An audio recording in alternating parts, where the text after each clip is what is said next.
Jaya Radha Madhava Kunja Bihari.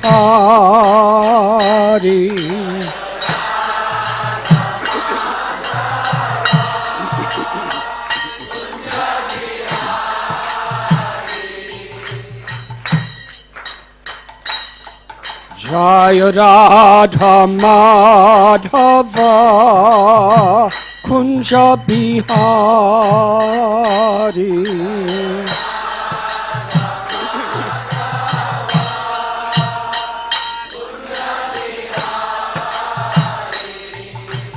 Gopi Jana Pallava Girivardhari.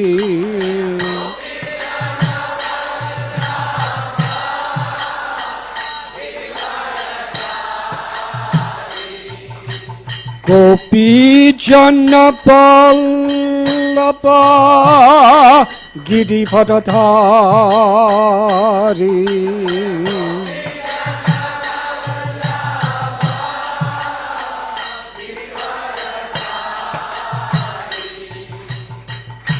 Yasoda Nandana Braja Jana Ranjana.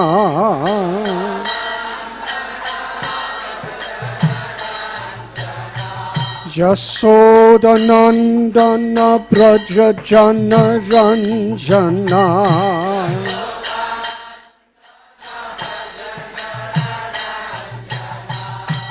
Jamuna Thira Panachari.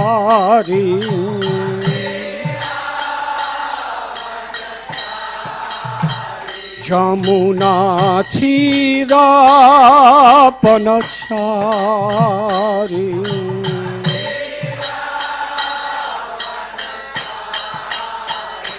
Jaya Radha Madhava Kunja Bihari.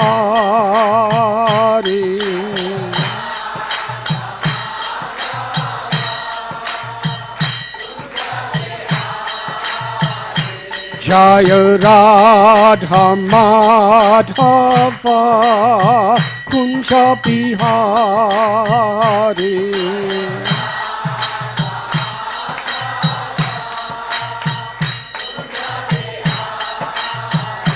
Jaya Gopi Jana Pallava Girivardhari.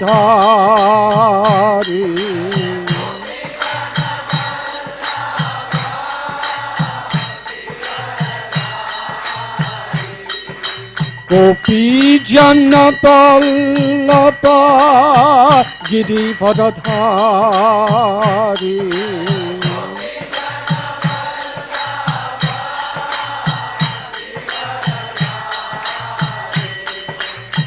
Yasoda Nandana Braja Jana Ranjana.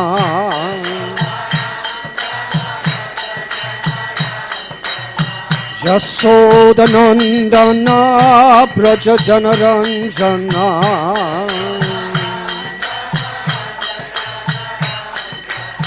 Jamuna Thira Panachari.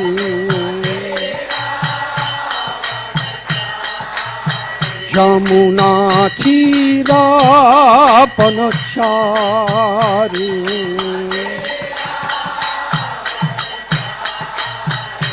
Jaya Radha Madhava Kunja Bihari.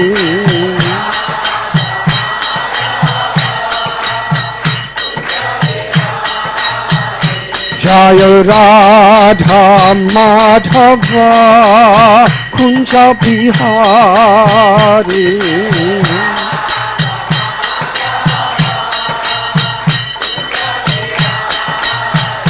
Jaya Radha Madhava Kunja Bihari.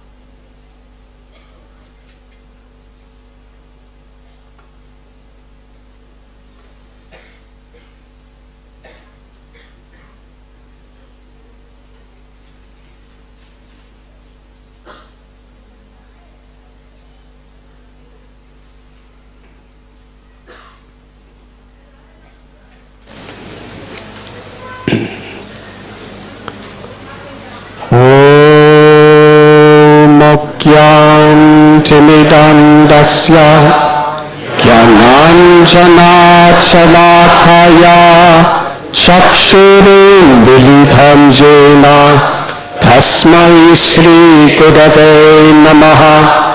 श्रीचैतन्यमनोभीष्टं स्थापितं येन भूतले स्वयं रूपा कदा मह्यं ददाति स्वापदान्तिकं। वन्देऽहं श्रीगुरो श्रीयुतापदकमलं श्रीगुरुन् वैष्णवांश्च श्रीरूपान् साग्रजातान् सहगना रघुनाथान्वितं तं सजीवं साद्वैतं सावधूतं परिजनसहितं कृष्णचैतन्यदेवं श्रीराधा कृष्णपादान् सहगना ललिता श्रीविशाखान्वितंश्च। हे कृष्णा करुणा सिन्धु दीनबन्धु जगत्पते गोपेश गोपिका कान्त राधाकान्त नमोस्तुते। तप्त काञ्चना गौराङ्गी राधे वृन्दावनेश्वरी वृषभानुसुते देवी प्रणमामि हरिप्रिये। वंशकल्पतरुभ्यश्च कृपासिन्धुभ्य एव च पतितानां पावनेभ्यो वैष्णवेभ्यो नमो नमः। श्रीकृष्ण चैतन्य प्रभु नित्यानन्द श्री अद्वैत गदाधर श्रीवासदि गौरभक्तवृन्द। हरे Krishna Krishna Krishna Hare Hare Hare Ram Ram Ram Hare Hare. Hare Krishna. I sincerely welcome you to Sri Radha Gopinath Temple. Today we'll begin with hearing from His Holiness Bhaktivigyan Goswami Maharaj.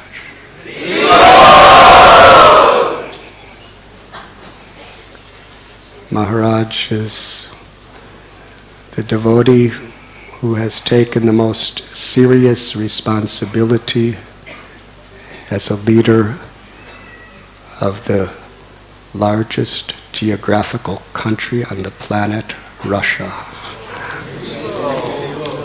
I think there's about 8 time zones or something. It is the country that has endured some of the greatest challenges and still is.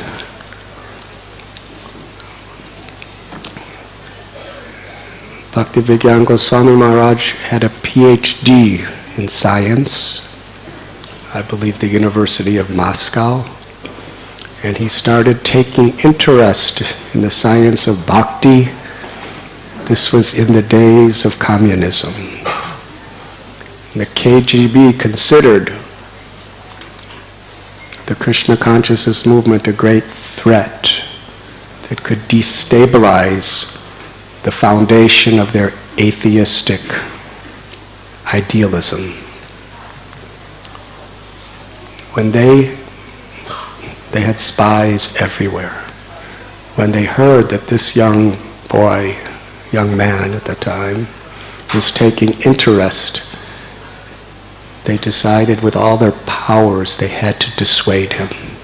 He just started coming. He was just curious.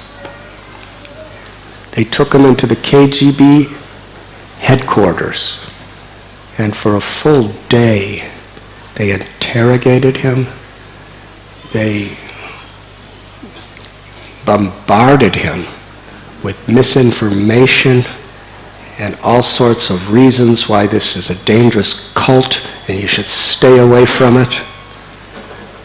And as he was walking out of the headquarters of the KGB, he was thinking, if the KGB is taking them so seriously, this movement must be for real.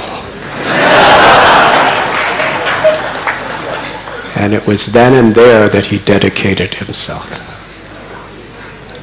So indirectly they preached to him in their own way. Of course, he had to leave the country for some time because of his prominence.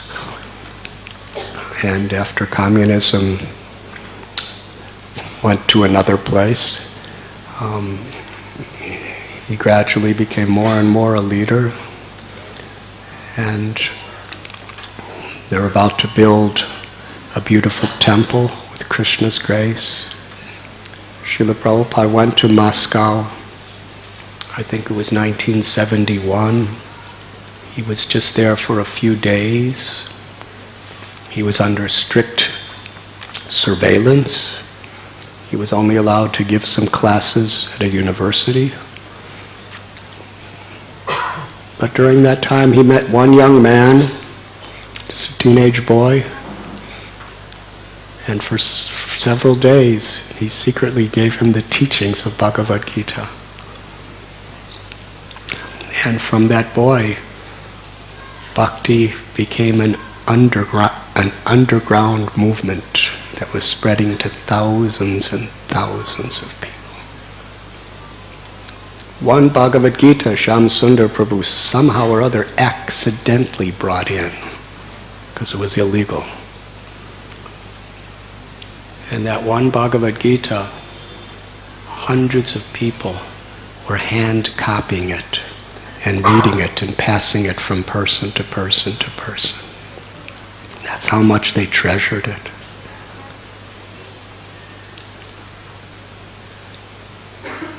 There are tens and thousands of devotees in Russia. And even to this day, very formidable opposition. And leading that great assembly of devotees is this very gentle, humble, learned sage, Bhaktivigyan Goswami Maharaj. So we're so honored that you are here with us.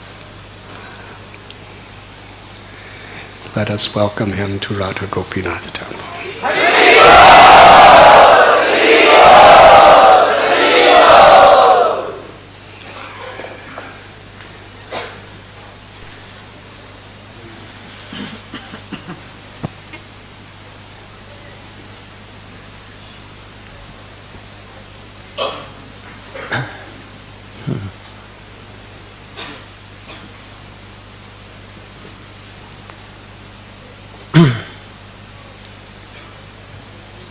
Ajanulambitvujjo kanakavadata sankirtanaika pitaro kamalaya taksha vishwambaro dvijavaro yugadharmapala Vande jagat priya karo karunavataro Yantah pravishya mama vachimamam prasuptam sanjeevayate kila shakti daraksvadamna Anyam shahasta charana shravanat vagadim pranannamo bhagavate purushaya tubhyam.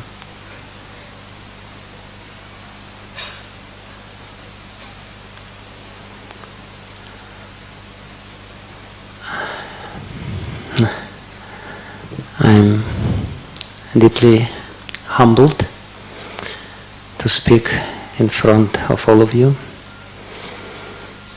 I would rather, as everyone of you, prefer to listen Maharaj speaking, but because of his order, I will try to say a few words. Maharaj spoke about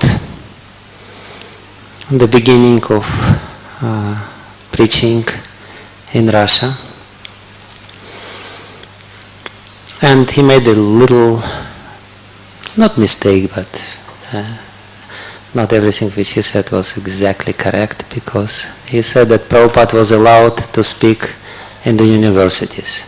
He was not. He was only allowed to speak with one professor of Indology, and his conversation is recorded Shyamasundar Prabhu actually secretly recorded it. Somehow or other he had this secret device and he recorded it, and this professor of Indology had a hard time when it was published.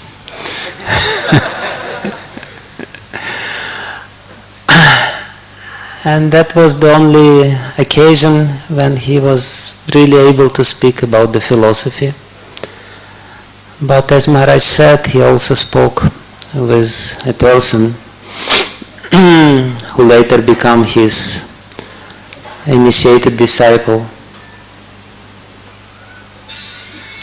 named Ananta Shanti. And I was fortunate enough to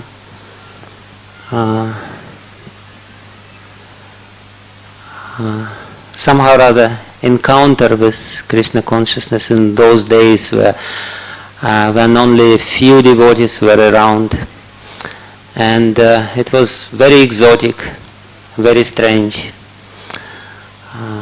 And honestly speaking, devotees at that time, they didn't really know philosophy.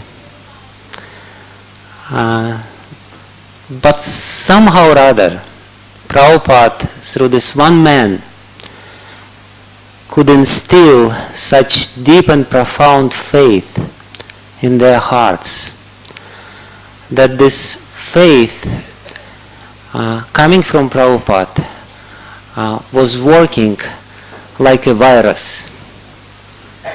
It was like a contagious disease. Whomever devotees would meet with, he would become diseased with this virus of faith in Krishna. I am the victim of this disease, so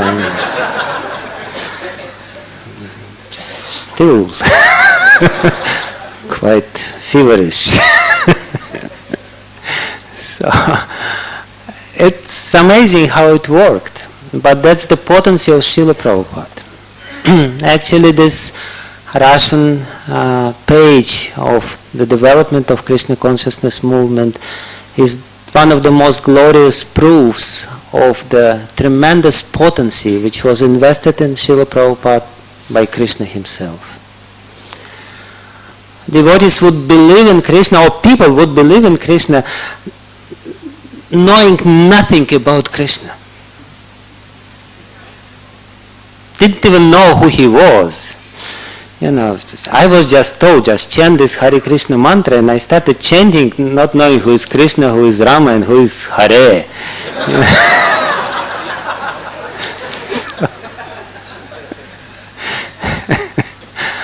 somehow or other. And it did work. So, and that's glory of Prabhupada. This first devotee or disciple of Srila Prabhupada in Russia, he told me once, when he met with Prabhupada and heard him speak, he felt as if he came home after a long journey. And this exact same feeling was there in the hearts of many other people who never met Prabhupada, but who read his books, who met with the devotees. Again and again and again, I hear this first impression of people who read Prabhupada's books. They say, it's amazing, I always thought something like this, but this man described everything which I thought in a very logical and systematic way. When Prabhupada speaks, everyone has the feeling that it must be like this. It is the truth. I remember a letter, I think I already quoted this letter once here. One lady wrote to me that when I read Bhagavad Gita, I always cry. I read Bhagavad Gita 5 times. And whenever I read, I cry and I shed my tears at every page of Prabhupada's Bhagavad Gita. And you know why? because I know when I read the words of Srila Prabhupada that it's truth. And I cannot contain myself because I was searching for this truth for so long. I was searching and searching and searching for this truth in my life journey. And I was trying to find truth, and I would find some little drops or little sparks of the truth in different teachings, in different books.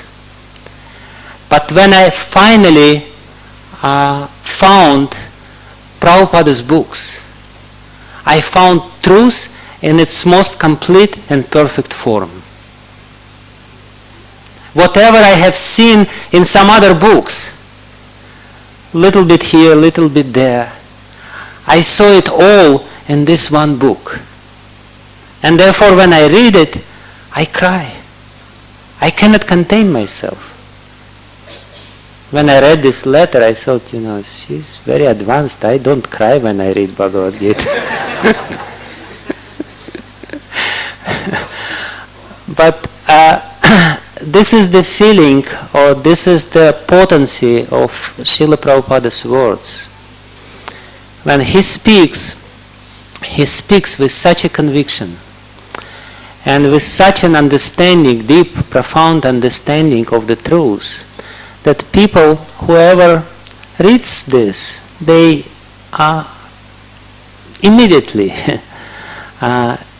get some kind of revelation in the heart.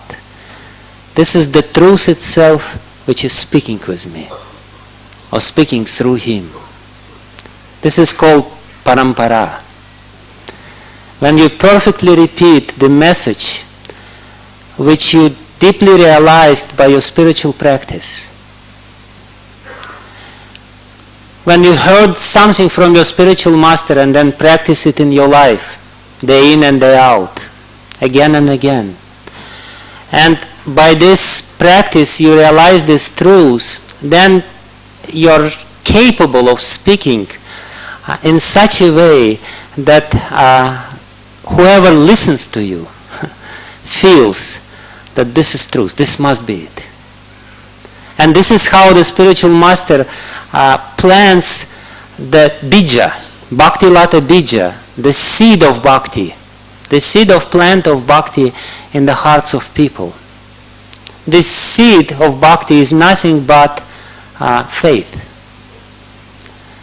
When this seed grows, it turns into big and magnificent creeper, which brings very beautiful and fragrant flowers and very tasty fruits of bhava and prema. But the seed in the form of faith you can get from the mouth of a devotee. And the feeling which you have when you hear devotee, I came back home. We know this famous phrase of Srila Prabhupada, back home, back to Godhead. We are looking for this. We are searching for this. We are wandering in this material world, practically homeless. We may have some kind of bungalow, or little flat or apartment, or even some palace. But this feeling that we are homeless here is still there, because there is no shelter. The amazing thing about this material world that no matter how rich you are, you cannot find shelter in this material world. It's all temporary, and everyone knows this. Everyone knows this. Some people are more clear about it, some people are not so clear about it. They try to be in illusion about it, but ultimately everyone knows this. There is no shelter in the material world. But when we even get a little glimpse of spiritual reality, of eternal reality, of the soul and soul's relationship with God, then a deep understanding that this is my real home, and this is something which will give me shelter, comes to our heart. I wanted to tell you a little story, which is one of my favorite stories about Srila Prabhupada. And it's a funny story, which actually goes to prove that what Srila Prabhupada did, he came to bring us shelter. And ultimately his goal is very clear. He came to bring us back home, back to Godhead. And he brought this home to every one of us. This feeling that we are at home, that we finally found something which we have been looking for a long time, is there, and we can find it in the words of Srila Prabhupada. This little story which I heard is about one girl from the hippie background who came to see Srila Prabhupada in the very early days of the movement in San Francisco. And hippies, special people. They were all seekers of truth. They wanted to find the truth, they wanted to find God, they wanted to find love. But they were doing it in not in a very systematic way. They had their own ideas, and sometimes these ideas were somewhat mixed up. So somebody told this little girl that there is some Swami, and he is teaching about God. And Swamis were popular at that time in America. And she came to the temple, very humble dwelling in San Francisco, in the Carl Street. I was there some time back. And now in this first temple in San Francisco, there is a laundry. So they're still cleaning something. Srila Prabhupada started this cleaning business in this storefront. Now it's a laundry. But anyway, so it's a very humble place. And Srila Prabhupada was there alone with his treasurer, Gargamuni Prabhu. And Srila Prabhupada was going with Gargamuni Prabhu, his treasurer, through the books. And as you know, Prabhupada was very meticulous, and he was very frugal. And they were sitting there, and this girl came and she wanted to see Swami. And sometimes people have this image of Swamis. Swamis, they're just, their heads somewhere in the clouds. And, and when they look at you, you just get electrified. So Prabhupada was sitting there with Gargamuni, and he was going through the books, and in the books they would record any expenditure which were there. Few cents, $1, 30 cents, and Prabhupada would go very meticulously and ask, why it is so much? Why is 30 cents? Why not 20 cents? Why? What is this expense? What is this expense? And they were talking about money, cents and dollars, and this. And this girl, Prabhupada motioned her and said to her, sit down, wait, I have an important business. And this girl was sitting there and listening through this conversation, 30 cents, $1, $5, 20 cents, why this? Why this? Can you bring it down? And she was becoming more and more agitated inside. She felt, what kind of, what is this? And that went on for a long time, She was sitting and listening, and there was nothing spiritual about it. Absolutely. At least it appeared to her like this. So finally she exploded. She just exploded. She stood up. She raised her hands up in the air and she started yelling, I came here to find God. I came here to find love. Prabhupada looked at her very calmly. She's just yelling and she's angry.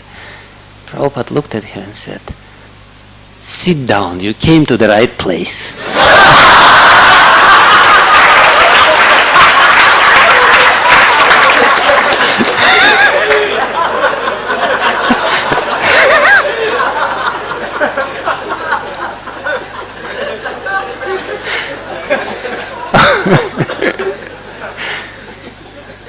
So, what I want to say to all of you, you came to the right place.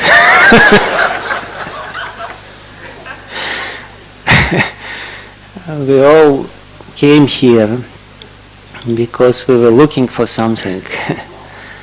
And this is the place where we can find something most precious, something which we have been looking for many, many, many lifetimes. And this is because of Srila Prabhupada. He came to this world to bring us the treasure which we have been looking for. And all over the place, all over the world, not only in India, people, when they meet the devotees, when they read the books of Srila Prabhupada, they have this feeling, finally, I found what I have been looking for. And this feeling of gratitude always has to be very deep in our heart. And if we have this feeling all the time, then our spiritual journey will be very smooth and successful, and ultimately we all come to the place where Krishna is waiting for us, back home, back to Godhead. Thank you very much.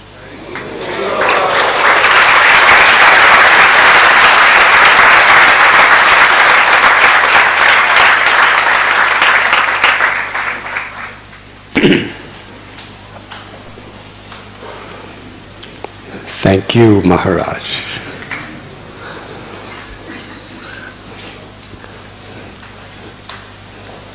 Srila Prabhupada and nobody else ever taught me how to do accounts or books. So all I could do is talk about Krishna. Quite useless.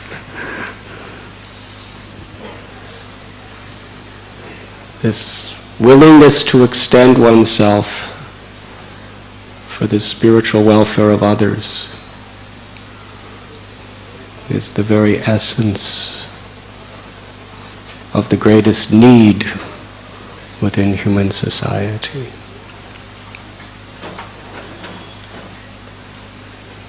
Bhaktivedanta Goswami Maharaj was speaking about our beloved Srila Prabhupada's visit to Moscow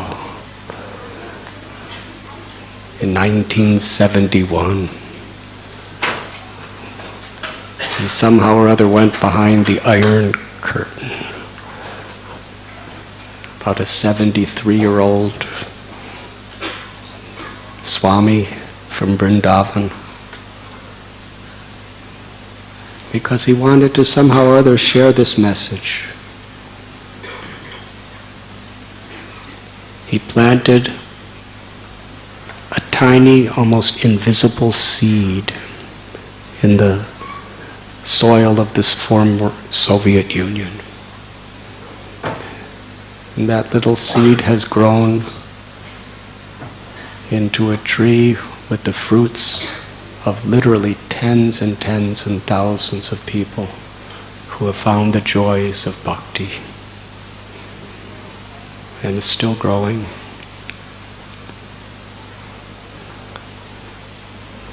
Speaking of trees, I'd like to speak about one devotee who received a similar order. In Sri Navadvip there are 9 islands. On one of them, Antardvip, Lord Krishna, in the Yuga avatar of Sri Chaitanya Mahaprabhu, appeared within this world.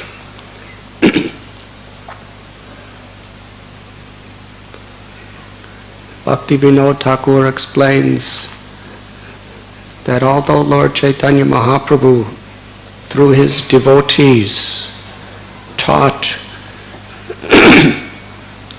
an immense body of instructions, which was codified by Rupa Goswami, Jiva Goswami, Sanatana Goswami, Gopal Bhatta Goswami, Vishwanath Chakravarti Thakur, and Bhaktivinoda Thakur.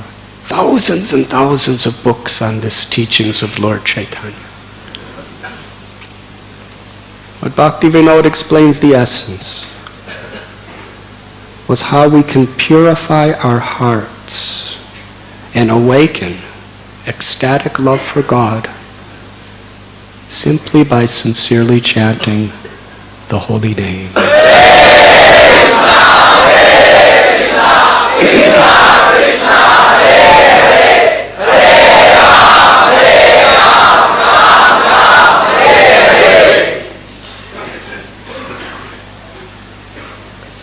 And by showing compassion to others. This, he explained, was the essence of Dharma, the essence of religion, the essence of life. To cleanse the heart through the name of God, to awaken our love, and to be an instrument of compassion to other living beings. On another one of those 9 islands is Modadrumadvip. In Modadrumadvip there's a village called Mamgachi. And there lived some very saintly people. One of them, his name was Sharanga Thakur. Saranga Thakur was absorbed in chanting God's names and meditating on the Lord. He would sit on the bank of the Ganga practically day and night, immersed in this way. And Lord Chaitanya would come to visit him and tell him that you should give this message to others. You should become a guru and make disciples. Saranga Thakur had not the least interest. He said, I'm not qualified, and it will be such a disturbance to my bhajan, my own spiritual practice, to have to deal with other people like this. At the time he was sitting under a tree, a bakula tree, very large one. And this tree was a favorite tree of his. He would sit and chant under it day and night. Recently the tree died. There was not a single leaf or flower or fruit. And Sri Chaitanya Mahaprabhu personally embraced the tree. And with the embrace of the tree, right in front of Sharanga Thakur's eyes, fruits and flowers and leaves flourished and covered the whole tree. He brought it back to life. And Lord Chaitanya said, this is the mission of life. When people forget their relationship with God, they are spiritually dead. We must bring them back to life. On another day when Lord Chaitanya was in Koladvip, he happened to meet with Devananda Pandit. And Lord Chaitanya chastised Devananda Pandit because he was speaking from Srimad Bhagavatam, but due to his misconceptions and just due to his ego, even though he was a fantastic scholar and he had so many disciples, he was not teaching them how to love God.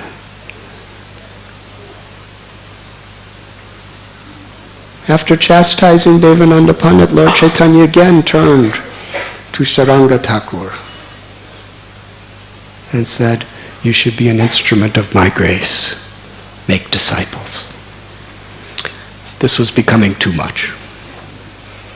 So before he took rest that night, Saranga Thakur decided, the first person I see tomorrow, I am going to give them bhakti and make them my disciple. Whoever it is. And then he went to sleep. He woke up very early. It was still dark, Brahma Muhurta, and went to the Ganga, the river Ganges, to take his bath. And as he was bathing, offering a prayer to Mother Ganga and the Lord, something hit his body. So he looked down. It was the dead corpse of a small child. He already made a vow. The first person he met, he would make his disciple. So he picked up the little baby and put him on the bank and started in the ear of the baby, not baby, small boy, maybe about 9 or 10 years old. He began to chant the name of the Lord in the ear of the dead child.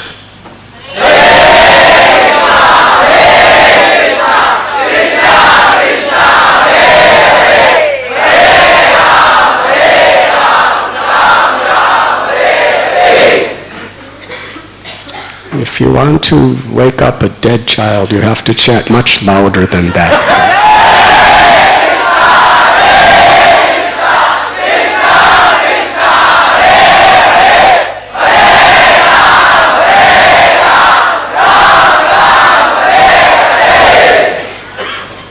The child came back to life. And he bowed down to Sharanga Thakur and asked him to please instruct him on the purpose of life, which he did. It was a great miracle. Sharanga Thakur initiated him and gave him the name Murari. Now, interesting, this Murari, he died by getting bit by a snake. And in those days in Bengal, if a child died of snake bite, you did not cremate them. You just put them in the river. So the word came back to his parents that he was alive. They were overjoyed. They came running to Mamgachi and said, son, come home, come home. Because Maharaj was talking about coming home.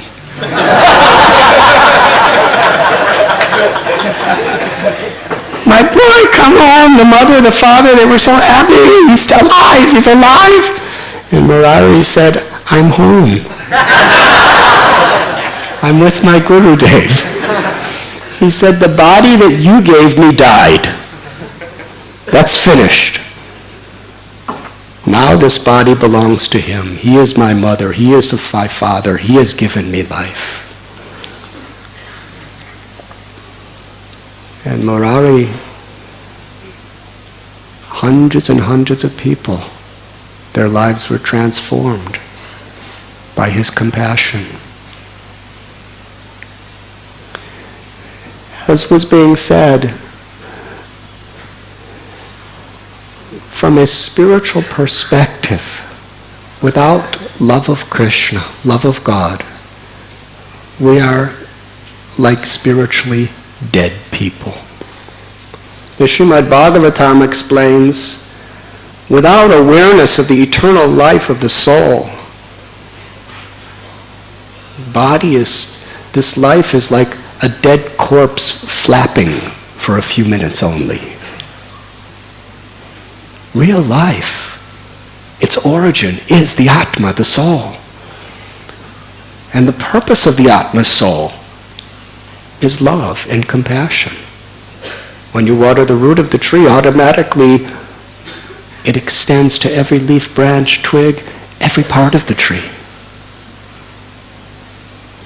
When we love Krishna, because all living beings are emanating from Krishna, who is the root of all existence, naturally our love extends to every living being. And when we experience that, we want to share that with everyone.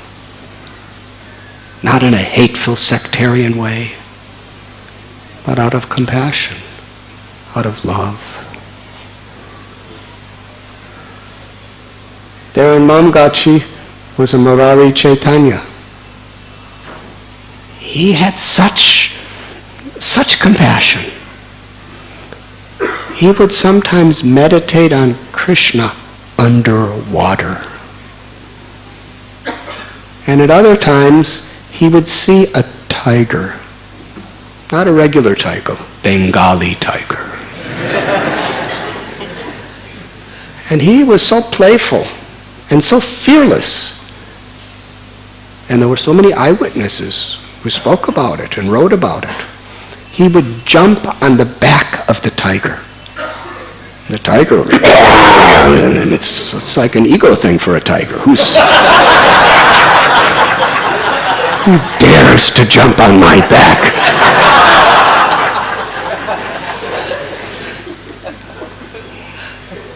And Murari Chaitanya would tell him, chant the names of Krishna. And he would speak the name of Krishna in his ears. If he could be brought to life, and the tiger would start, instead of roaring, he would chant.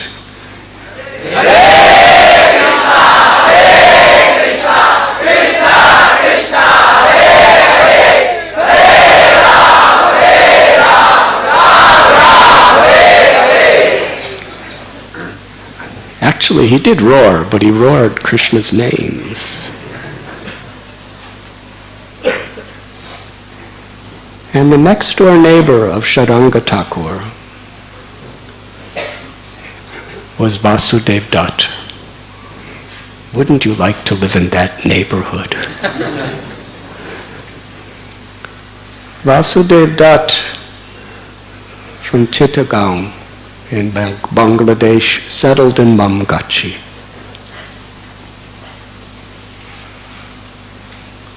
His compassion is explained in Sri Chaitanya Bhagavat, Sri Chaitanya Charitamrita, and has been a primary subject of meditation and discussion by countless people over the centuries.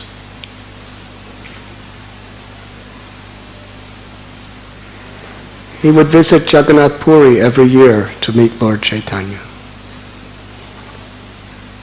And one day, Vasudev Dutt, he prayed with tears in his eyes. My Lord, you are the supreme, all-powerful, omnipotent, omniscient, absolute Lord of all of creation. You are Abhigya Swarat, you are all-knowing and independent. And you have the power to give benedictions. There is one desire that has been burning in my heart for a long time. I beg you, please fulfill this one desire. My heart breaks when I see the suffering of people within this world. Due to so many careless karmic activities, there are so many sinful reactions that people have to endure. Please, my Lord, fulfill this one desire. Let all the sins, all the karma of every living entity, of every species in this entire universe fall on my head. Allow me the honor of suffering hellish conditions perpetually so that everyone else could be happy with you. I know, my Lord, you do have the power to fulfill this desire. And if you do, this is all I ask. It's one thing to say it, but it is another thing to mean it. Sarvasya chaham hridisha nivishto. The Lord is within our heart. He doesn't just see what we do, but He understands the intention in which we do it. He doesn't just hear what we speak, but He understands what we really mean. Vasudev Dutt meant it from the core of his heart. He considered it the greatest treasure and the highest honor to endure whatever had to be done so that others could be happy. When Lord Chaitanya heard this, he began to cry. His voice faltered. He was not even able to speak. He was so moved. Can you imagine?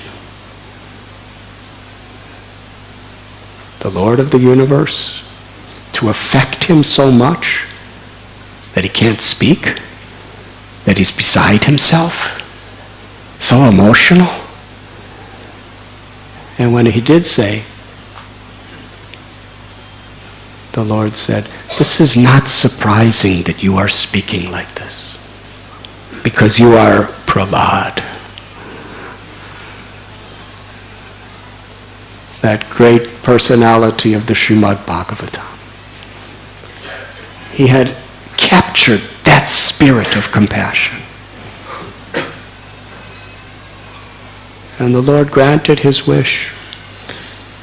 He said, "But why, if you are so compassionate, so merciful, you have such love for every living being, why should you have to suffer?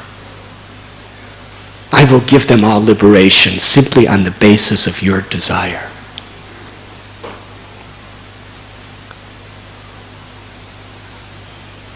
Vasudev Dutt, his neighbor, besides Sharanga Thakur, was a lady named Narayani. Narayani gave birth to a baby, and when the baby was very, very young, her husband died. So she was a widow. And Vasudev Dutt, in honor and respect for this poor widow, took charge to be like the father of her little boy. With so much compassion, he raised that child, helped the mother, let us say,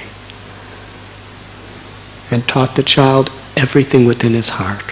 Not only the wisdom and the knowledge, but the spirit of devotion. And when that child grew up, he became one of the greatest authors. His name, Vrindavan Das Thakur. He wrote the Sri Chaitanya Bhagavat.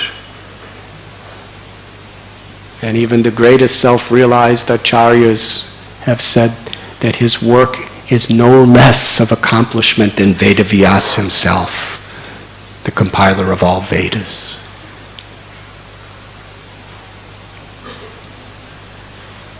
Vrindavan Das Thakur, Murari Chaitanya, Murari Thakur, Sharanga Thakur, they all lived within 2-3 minutes of each other on the bank of the river Ganges. Later on, Vasudev Dutt moved to Kumarahata, the birthplace of Ishwara Puri. And he had a neighbor there whose name was Shivananda Sen. They lived very close to each other. Shivananda Sen, his life, his soul, his everything was to serve.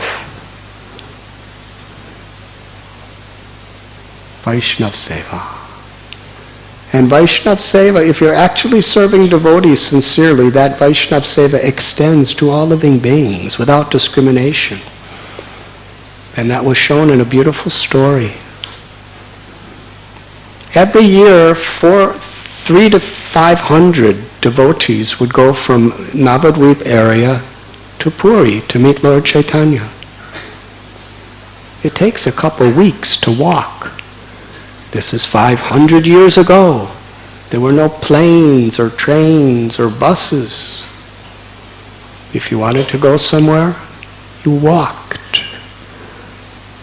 And in those days, India was not one country. Everything was divided up into little kingdoms. And all the kingdoms were usually enemies with the kingdom next to them, because they were afraid that they were going to try to take their properties. So there was all sorts of conquering and everything else, and there was little armies. And within the kingdoms, there was the zamindars, who were big landowners, and they would appoint somebody to take taxes. So to travel a long distance,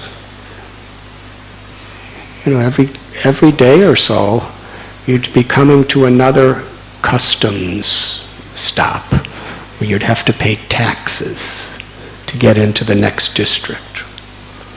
Shivananda saying he wasn't a wealthy man, but whatever he would earn, he was coming from a family of simple Ayurvedic doctors.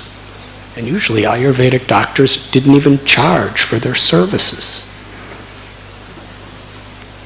But somehow or other, Shivananda saying he would collect enough to sponsor the entire tour. How far is it about? 600-700 miles between Navadvip and Puri. And they would walk, and he would arrange for 400 people's accommodations. He would arrange 3 meals a day for them. And he would arrange the boats, because there's so many rivers and lakes you have to cross. He would arrange the boats, and to pay for the boats, and all the taxes. And he considered it the greatest honor of his life to serve. He never expected any respect from others for what he did. Rather, he respected everyone else for allowing him to do it. This is the consciousness of a devotee. We all have so much to learn. Sometimes we do something for someone and we expect some honor, some respect. But these great souls, they respect and honor anyone who allows them to serve. Such humility. And he saw to each and every person as individually as possible. And so many difficulties and troubles came his way. It was really an organizational, can you imagine? In India, with all its bureaucracies and all its corruptions, to be walking, responsible for 400 people. Sometimes it was double, because there was husbands and wives and children. And on one trip, a dog joined their party. He wasn't coming from Navadvip, not a dog of the Dham, just a regular old dog. Didn't have any pedigrees. Most dogs in India are kind of you don't know what breed they are. They're kind of a combination of everything. Dogs are dogs. So this scroungy little dog just started following them. And Shivananda saying considered, he's under my care. He's joined the party. What am I going to feed this dog? He fed the dog the same prasad that the devotees were eating, but the dog didn't like it. What would you do? Shivananda saying had his cooks make special preparation just to the liking of the dog. Of course it was vegetarian.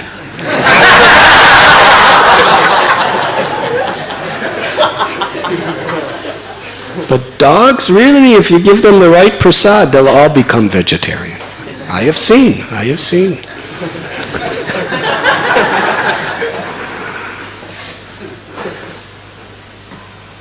So he was making a special kind of rice for the dog. And the dog, he would eat the rice.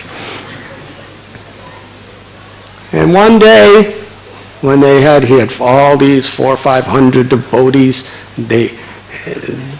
they had to cross a wide river, very deep. So he had to, Shivananda saying, arrange dozens and dozens of boats to be rowed across with all the devotees. And he had to pay the boatman for each devotee. And when the dog went to get on, the boatman said, "No dogs allowed on my boats." Because you know what dogs do. So Shivananda Singh started negotiating with him. And he paid him like double, triple, quadruple he would for a human to take the dog. And finally, it was as they say, an offer that could not be refused. So he took the dog on. And Shivananda Singh gave him a lot of money for that dog. It wasn't that Shivananda Singh was attached to the dog. He was attached to the soul, the spirit within the dog. The Bhagavad Gita tells what was actually happening within his heart. Vidyavanaya sampane brahmani kavihastini suni chaiva svapakecha pandita samadarshana. When we actually awaken wisdom within our heart, knowledge of Krishna, we become learned. To be a pundit, a learned person, according to Gita, means you see every living being with equal vision.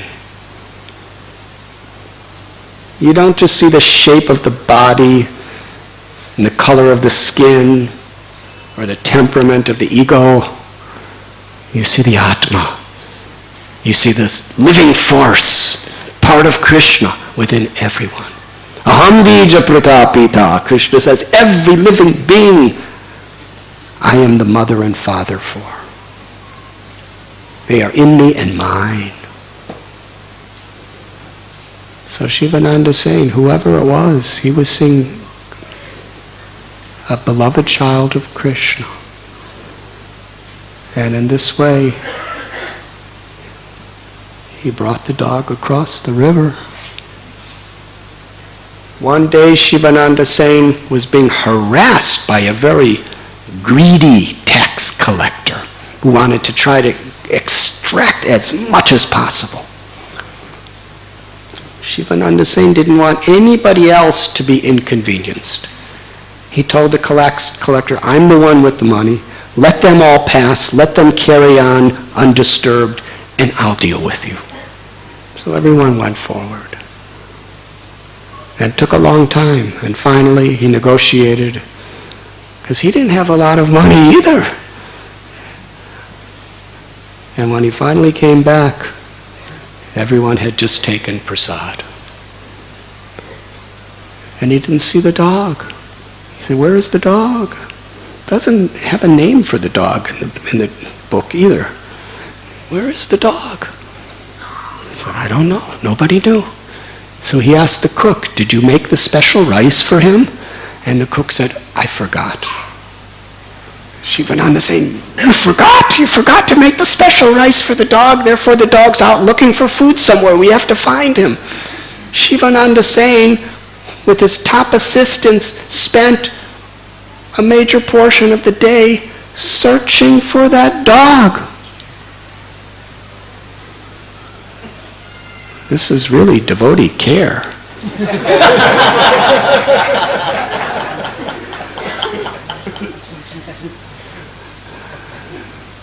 You can put that in your next.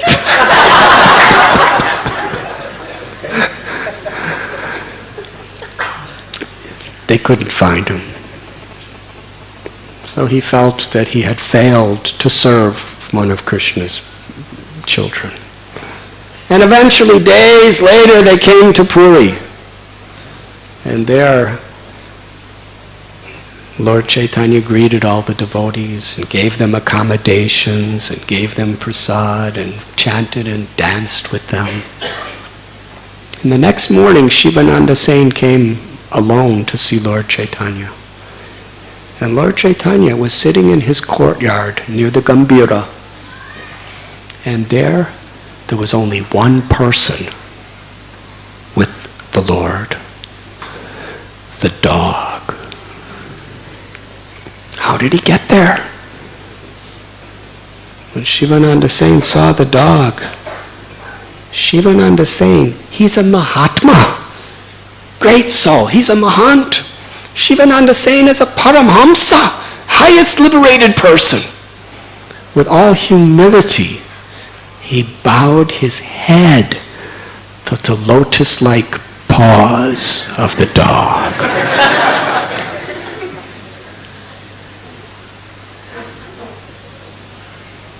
And meanwhile, he saw Lord Chaitanya. He had some green coconut pulp. And Lord Chaitanya would take a bite out of it. And then he'd say to the dog, chant Krishna's names. And the dog would chant, Krishna!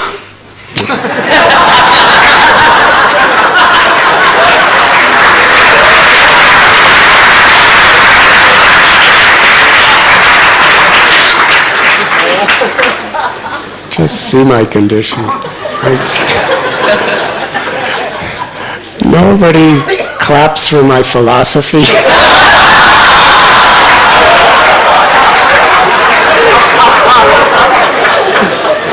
When my dog-like propensities come out, everybody claps. I guess you can understand that something real is coming from this dog. So Lord Chaitanya, after the dog would go, Krishna, Krishna, Krishna. Then Lord Chaitanya would take the coconut and take it out of his mouth and throw it. And the dog would go, he would jump up and catch it and eat it. Mahaprasad from the Lord. And the Lord would take another bite. And he'd say, chant Krishna. The dog would go, Krishna. And he'd throw it. And the dog would go,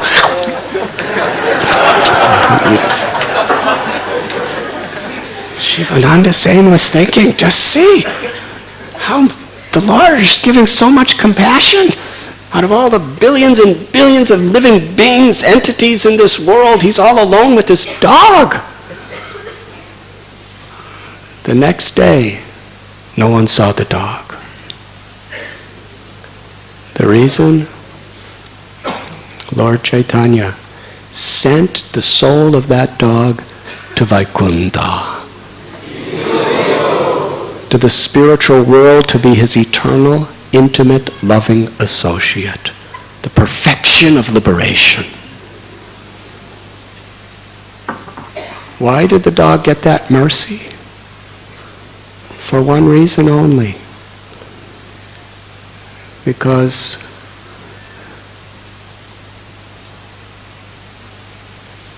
Shivananda Sain loved Lord Chaitanya. He loved Krishna so much, so deeply.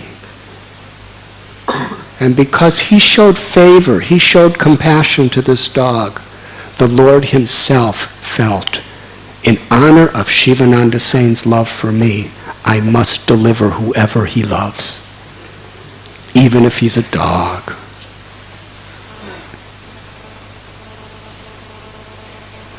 This is the constant thread that is uniting all the different pearls of the wisdom and the teachings and the stories of the Holy Scriptures. The Dharmasar, the essence, the thread of love for Krishna and compassion for all beings. And it was with this spirit that Srila Prabhupada traveled around the world 12 times. And it is this spirit that we are all trying to understand and connect to and be an instrument in our own lives.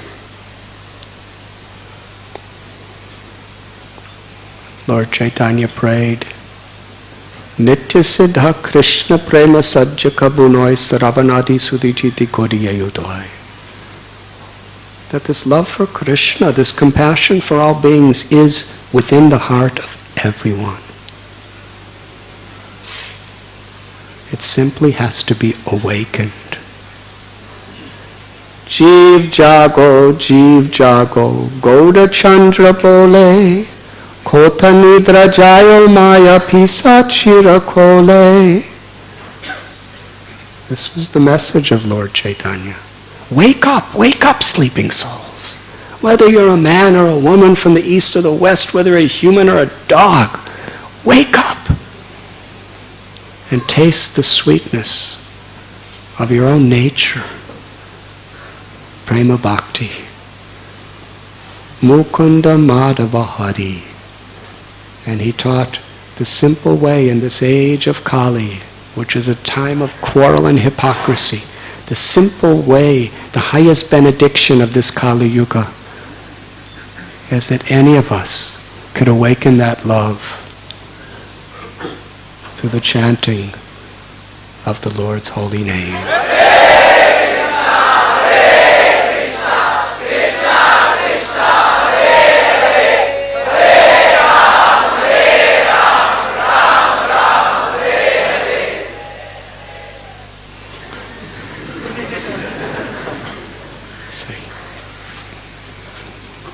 Nice echo.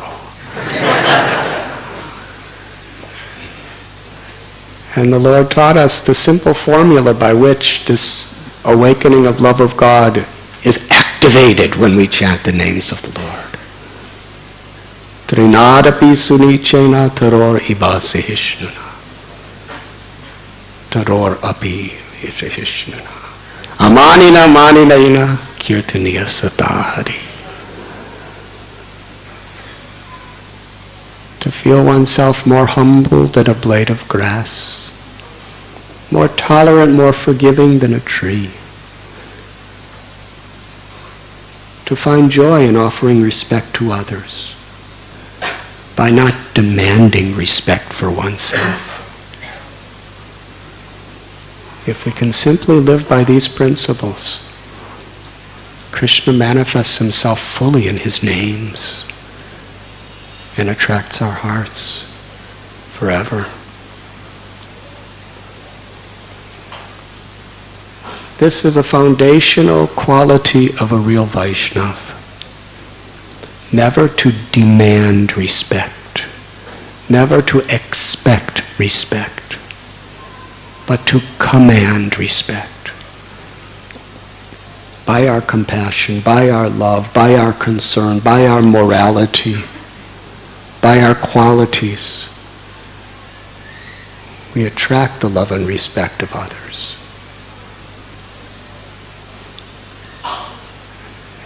And that is what we should all be making the standard that we live for. We don't want positions. We simply want service. Na dhanamna janamna sundarim kavitam vajagadisha kamaye mama janmani janmanishwari bhavatad bhaktirohayita kitvai. Lord Chaitanya offered these prayers to teach us the mood in which we should chant Radharani and Krishna's names. I do not want wealth. If I have it, I will use it. Sometimes we have to work for it.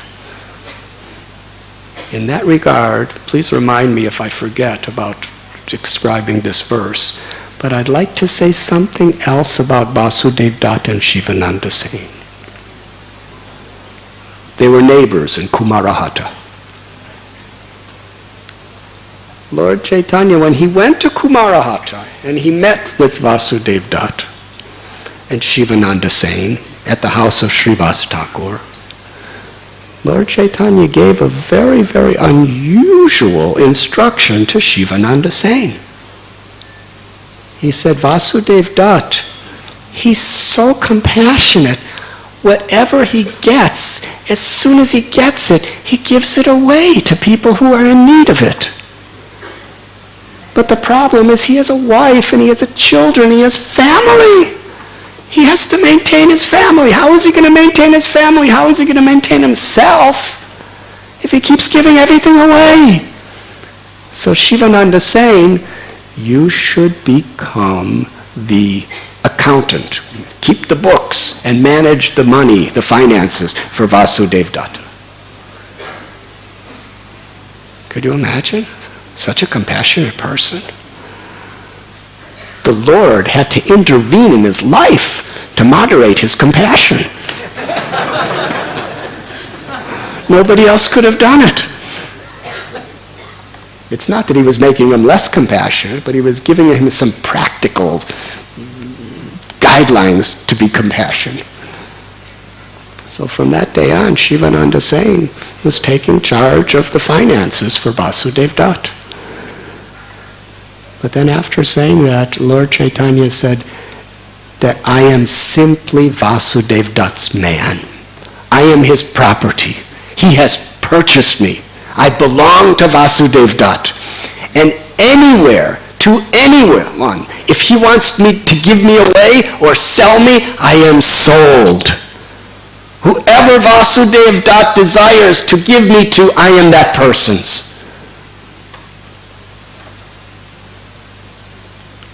I say it again, I am simply his property. Krishna tells in Gita, Sarva Loka Maheshwaram, I'm the proprietor of everything that exists. But the love and compassion of a devotee, the Lord becomes the property of his devotee. That is the power of bhakti. So Lord Chaitanya is praying, Nadanamna Jananda Sundari. Yes, even if we work for wealth, whether we're in business or industry or whatever, we have to work. We have to be practical. But that's not the aim of life. The aim of life is what we do with it. So the devotee is saying, my goal in life is not to make wealth. I don't want beautiful men or beautiful women to enjoy.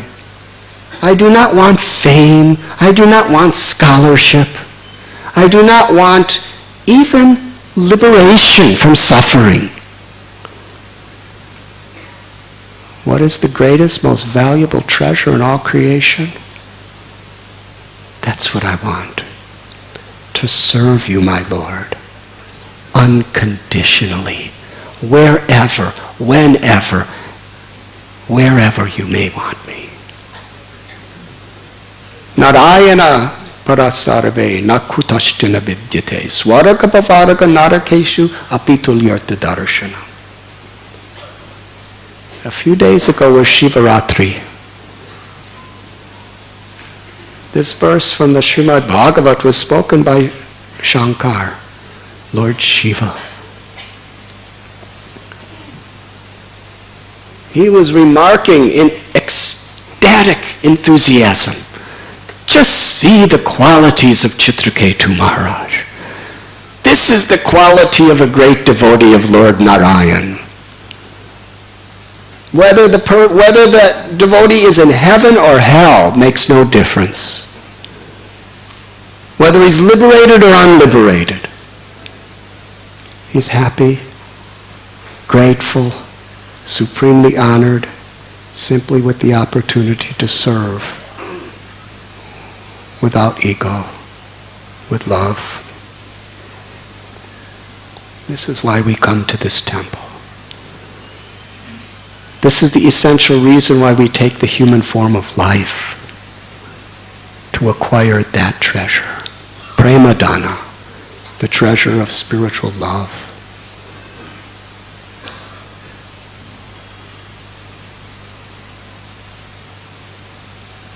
But in this world where we are constantly bombarded by weapons of mass distraction, we start thinking so many other things to be so valuable that take our attention away and even undermine the opportunities we have. That is why sadhu sangha sarava sastra koi lava matra sadhu sangha sarava siddhi hoy.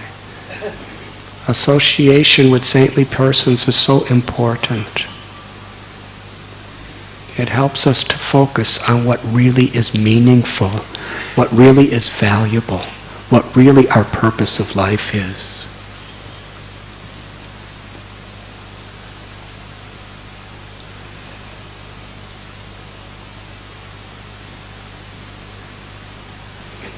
With this spirit, we are together to chant the holy names. Hare Krishna, Hare Krishna, Krishna Krishna, Hare Hare, Hare Ram, Ram Ram, Hare Hare.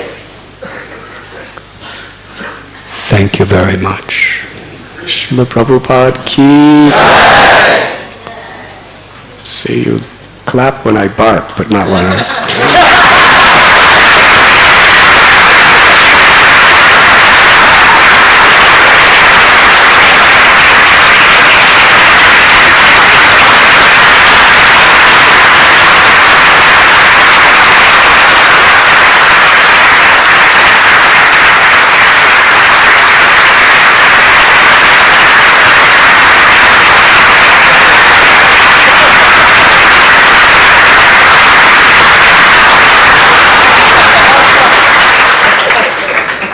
I think I just contradicted my whole lecture by demanding respect.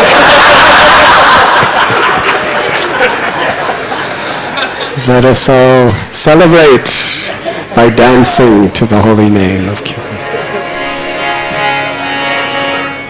Sri Krishna Chaitanya